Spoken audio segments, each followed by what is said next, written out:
During the Song Dynasty in China, a farmer was plowing a field when he saw a strange sight. A rabbit suddenly rushed over, bumped into a tree stump, and died.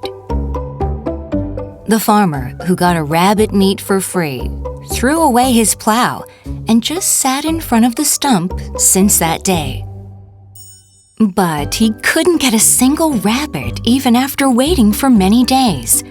Rumors about the foolish farmer spread everywhere. He eventually became a source of laughter for everyone of the Song Dynasty. This story is the Sujudaito from the Odupyeon, written by a law theorist, Hunbija, at the end of the spring and autumn warring states period, a metaphorical term for the foolishness of those who do not want to develop because of the old paradigms. Aren't there people around us who think that those times were good and live being trapped in old customs and past experiences? Hunbija believed that in each era, there is a political system suitable for that era. For example, the politics of humanity from the era of ancient times, which emphasized temperance and perseverance, is not a suitable political system during the Warring States period. In other words, Hunbija thought that an old paradigm should not be directly applied in the present. World-renowned cultural critic Marshall McLuhan spoke of a similar story. Politics throws yesterday's answers on today's problems. This is also a sarcasm for not being able to properly see the reality because of being tied to the old paradigms. A paradigm is the eyes of people in an era used to view their world, or a term referring to a system of perception, like a frame of thought. The term was first used by Thomas Kuhn, a philosopher of science, in his book, The Construction of the Scientific Revolution. Since a paradigm means perspective and frame, if a different paradigm is applied, the same object and situation should be perceived differently. Therefore, in these days of rapid paradigm shift, if you are stuck in an old paradigm, you won't be able to see the problem correctly.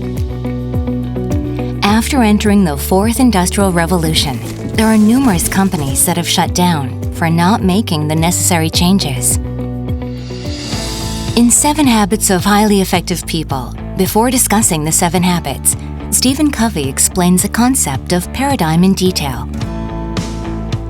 And in the conclusion part, he emphasizes once again that the paradigm shift is a change from within.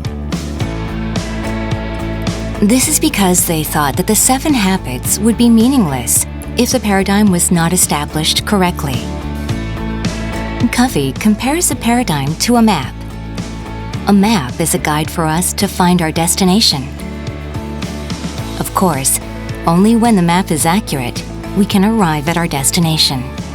If an old place name, which is difficult to confirm, remains unchanged, or the map is incorrectly marked, the more effort we put into walking, the further away we will get from our destination.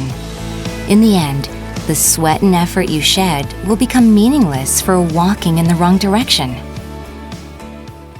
Chai Wan-fei, a modern scholar in China, coined the term yoshigujin, which means to move forward together in line with the flow of the times, while explaining yoshigujin.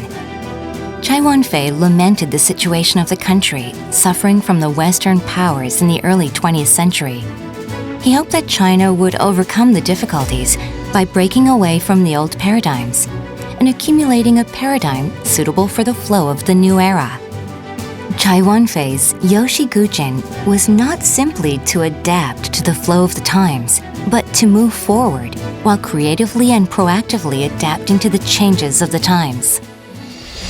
Network marketing is a new method of distribution, created in a new era with a new flow.